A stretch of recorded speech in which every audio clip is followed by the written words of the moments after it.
superar e chegou em casa e matou o jogo. E aí vai ao encontro do que falou o Sormani. Se você tem a oportunidade, acha uma situação que é favorável para pegar um adversário perigoso em Libertadores que sabe jogar um mata-mata e vai e passa bem, você se qualifica também para daqui para frente ser um dos grandes candidatos a conquistar a Libertadores. Eu acho que é 50% para cada lado mesmo, nessa disputa entre Palmeiras e River Plate. O Palmeiras está muito bem montado, muito bem armado.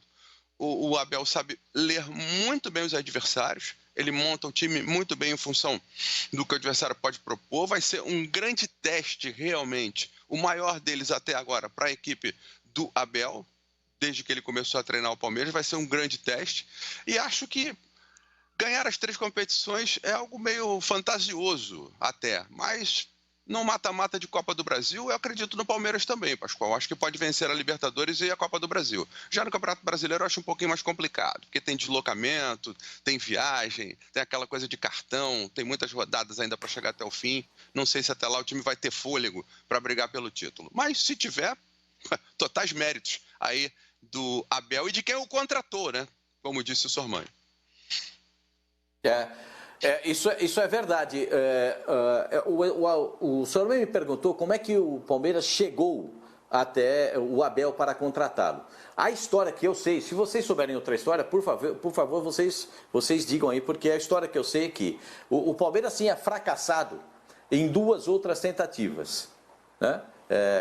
Com o Miguel Ángel e depois com o técnico argentino, que não deu certo. E aí, quem? Aí o que... Gabriel Heinz.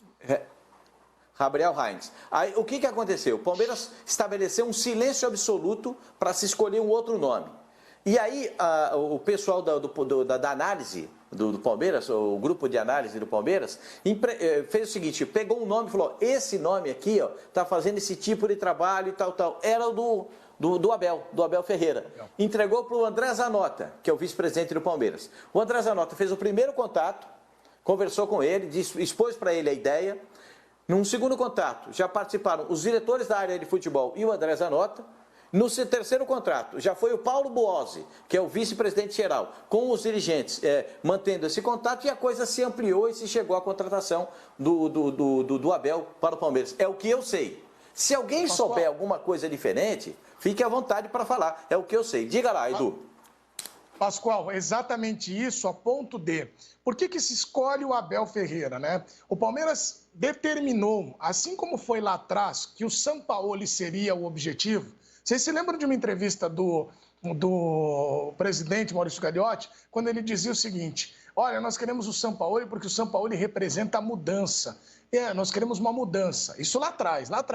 Aí não deu certo com o Sampaoli, buscaram o Vanderlei, porque na opinião de muitos o Vanderlei teria essa casca, esse corpo para suportar o que era o Palmeiras, com pressão, acabar de repente com um jejum de título paulista, conseguiu, mas fazer o serviço de mudança, colocando garotada, enfim, e aí colocando isso também para uso dentro do grupo. Então, por exemplo, o Vanderlei, com a experiência que tinha, ele conseguiria colocar a molecada e segurar a onda.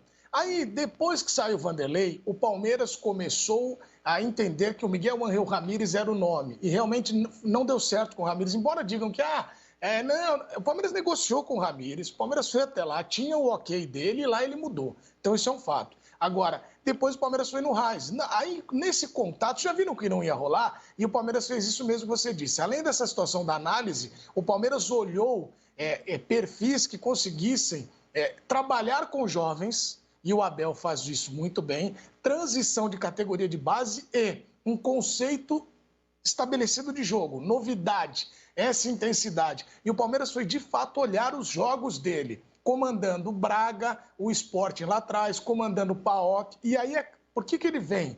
E aí, para muitos, né, Pascoal, meus amigos, quando ele acerta, ou no manchete, o Palmeiras contratou um técnico do futebol grego, o cara que passou pelo... mas ele não ganhou o título, tal. Só que o Palmeiras acreditava nessa filosofia. Tanto é que agora a análise de desempenho do Palmeiras, e esse pessoal que monitora o mercado, Eles que conseguiram colocar no Palmeiras, por exemplo, as últimas contratações, apontando esses nomes como interessantes. O Alan, também a chegada do Kusevich, outros jogadores. Então, o Palmeiras está fazendo isso, usando esse pacote, vamos colocar assim, esse pacote de dados que o Palmeiras tem à disposição, e todos os clubes têm, porque todo mundo tem análise de desempenho, mas também para o trabalho do treinador. E o Palmeiras gostou muito quando, no primeiro contato, diferente do que aconteceu nos outros, o Abel disse: eu quero e vou estudar intensamente o que é o Palmeiras. Na segunda reunião, Pascoal, ele já sabia quem era o Vinícius, que é o terceiro goleiro. Ele sabia que na base tinha... Então, ele estudou o Palmeiras, impressionou por isso também. E a imersão que ele faz, né? Ele está morando na academia do futebol até hoje. E na apresentação dele, meus amigos, aí que eu gosto de destacar, ele não chegou dizendo que inventou a bola, né? Essa bola aqui. Ele não falou, eu inventei a bola, eu sou um técnico que vem de lá, e agora o que eu falar aqui é verdade. Ele pediu para chamar todos os funcionários e disse: eu venho para cá também para aprender. Então, todos nós vamos ganhar, todos nós vamos juntos em busca de um Palmeiras diferente. Então, isso ficou muito legal e chamou a atenção da galera lá do Palmeiras. Ele está conseguindo realmente transformar o time do Palmeiras para mim a grande marca dele é não se impressionar. O time não tinha 20 jogadores para jogar em Goiás, ele vai botar o que tem para jogar. Vai botar os moleques na base. Ele tem 50 inscritos no campeonato, vão botar os 50 que estão inscritos. E ele não tem essa coisa com ele. Ele carrega isso. Essa é a única derrota do Palmeiras, contra o Goiás. Ele dirigindo o time do Palmeiras. Mas tem o River Plate pela frente, né? Pipo, uma outra informação que chega, e a gente vai conversar já, e eu vou querer a participação, vou pedir a participação dos nossos internautas, dizendo o seguinte, o Palmeiras vai ter a volta do Borja. O Borja, o centroavante, vai voltar para o Palmeiras, certo? Vai voltar. 31 de dezembro é o último dia lá. 1º de janeiro ele já tem que estar... Se apresenta 1º de janeiro não, porque é feriado mundial, né? No dia 2, no dia 3, o dia que o Palmeiras combinar com ele, tem que voltar para o Palmeiras. Mas ele vai jogar Libertadores? A informação que eu tenho é que não. Mas ele vai jogar o Campeonato Brasileiro? A informação que eu tenho é que não dá para inscrever, porque ele vem do exterior. Então, isso vai impedir a inscrição dele, né? Então, o que vai acontecer? Problemas burocráticos e de inscrição. O que vai acontecer? Ele ficará para ser ou não aproveitado para a próxima temporada. Mas é um jogador que volta. Interessa? E aí, Fazicani? Bom, Pascoal, ele tem feito uma boa campanha no Barranquilla, né? O artilheiro da equipe na temporada, de novo, conseguiu relativo sucesso no futebol colombiano. Até onde eu sei, por ter participado da Libertadores desse ano, não pode jogar a mesma competição por uma outra equipe. O que a Conmebol permite é uma nova inscrição para 3 jogadores na troca na semifinal, porém, jogadores que não participaram da competição por uma outra equipe. Então, no caso, o Borja estaria fora por isso. E pelo que o Palmeiras precisa de imediatismo, o Borja, então, não serviria, né, para entrar nessa fase de semifinal contra o River Plate. Aliás, seria, de novo, uma tentativa dele ser um talismã de semifinal e final, porque, para quem não lembra, quando ele chega ao Atlético Nacional, ele chega na fase de semifinal.